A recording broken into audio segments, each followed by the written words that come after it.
भाई पुलिस के पास हथियार रहता है, हम मान सकते हो पुलिस की देश की सुरक्षा के लिए कर रहे हैं। ये हाथ में तलवार क्यों है इनके? मुसलमान आज अपने आप को ठगा महसूस करता है। भाई राम के नाम का जुलूस है, निकालिए बराबर, मगर उस जुलूस में टोपी वाले का जिक्र क्यों होता है, मियाँ का जिक्र क्यों होता है, तलवारें क्यों लहराई जाती हैं, और उसमें ये क्यों कहा जाता है कि देश में रहना है तो नारा लगाना पड़ेगा? भाई राम की बात करिए ना। बीबीसी में आपका स्वागत है। आज हमारे साथ असादुद्दीन ओवैसी साहब हैं, उनसे बात करेंगे कि क्या है गुजरात में वो आए हैं, उसके विज़िट की पर्पस क्या है उसके लिए, उसको लेकर। सर, फ़िलहाल गुजरात में एक माहौल जो है वो थोड़ा कम्युनल हुआ है। पिछले कुछ दिनों में कहीं दंगे हुए हैं, वो देखे हैं।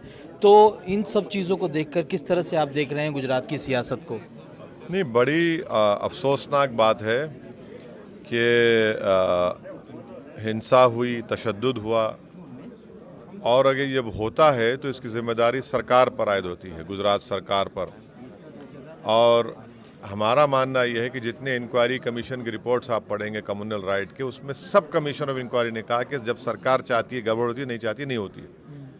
और अब अपनी कॉम्प्लिसिट बिहेवियर को छुपाने के लिए आप कहते हैं हमारा आईबी रिपोर्ट थी। आईबी रिपोर्ट आप क्या बर्फदान में डाल कर रखे थे उसको?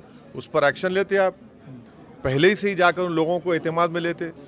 तो अपने कॉम्प्लिसिट बिहेवियर को, अपनी नाकामी को छुपाने के लिए आप ये सब आईबी रिपोर्ट, और फिर हमेशा की तरह भाई मुसलमान गड़बड़ किए। अरे कब तक बोलते रहेंगे भाई? लेकिन एफआईआर में हिंदू लोगों के भी नाम है, एफआईआर में सिर्फ मुस्लिम्स के नाम नहीं है। कॉन्स्पिरेसी का नाम किस पे आता है?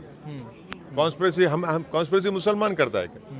सब कॉन्स्पिरेसी। और आप परमिशन आप देते हैं, और उस जुलूस में, भाई राम के नाम का जुलूस है, निकालिए बराबर, मगर उस जुलूस में टोपी वाले का जिक्र क्यों होता है, मियाँ का जिक्र क्यों होता है, तलवारें क्यों लहराई जाती हैं, और उसमें ये क्यों कहा जाता है कि देश में रहना है तो नारा लगाना पड़ेगा? भाई राम की बात करिए ना, मर्यादा पुरुषोत्तम राम की आप बात करिए।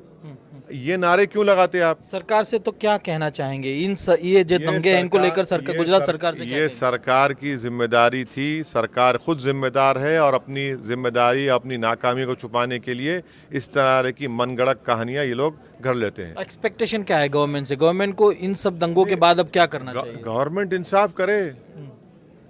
आप क्यों वायलेंस की इजाज़त दे रहे हैं? आप क्यों इस तरह के जुलूस में, इस तरह के अनाप शनाप बातों की इजाज़त दे रहे हैं? क्यों तलवारें लहराई जा रही हैं? तलवारें, अगर तलवार एक नहीं, दो नहीं, 50, 100 तलवारें लहराई जाती हैं, क्यों? क्या वजह है? भाई पुलिस के पास